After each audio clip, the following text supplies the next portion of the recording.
أجمل التحايا أقدمها لكم وياكم أخوكم الصيدلي الممارس ليث الموسوي. اليوم راح أتكلم بموضوع طريقة حفظ الأنسولين وشلون تحفظه، خصوصا إذا كان ما عندك ثلاجة أو إذا كان ثلاجتك مثلا بالبيت عطلت. الكل يعرف إنه يا إما الأنسولين يجي على شكل فيال قنينة أو أقلام.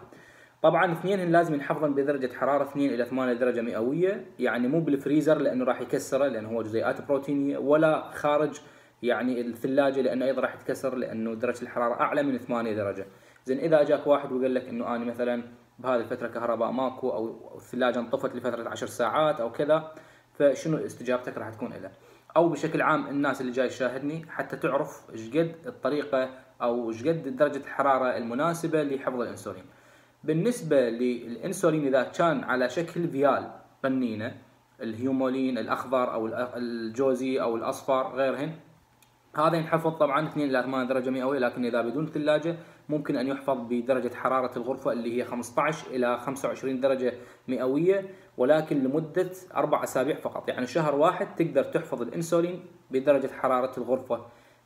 طبعا مو بالسيارة، أكيد غالبية السيارات حاليا يعني الشمس تركز عليها والحرارة تصير بها فيتلك مباشرة، لكن درجة حرارة الغرفة 15 إلى 25 درجة مئوية، فممكن حفظ الأنسولين شهر واحد 4 أسابيع 28 يوم نقدر نقول، وبعد ذلك يتلف حتى وإن كان بقى بيه نص الفيالة أو 3/4.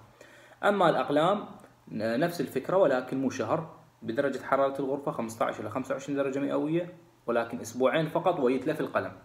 فالسبب انه المادة الحافظة راح تتكسر بهذه الدرجات الحرارية، وبالتالي راح تسمح لنمو البكتيريا بالمادة البروتينية للانسولين اللي هو الانسولين بروتين، فراح تنمو البكتيريا وبالتالي تؤدي الى تلف الانسولين. عافاكم الله ان شاء الله من كل سوء، وفي امان الله.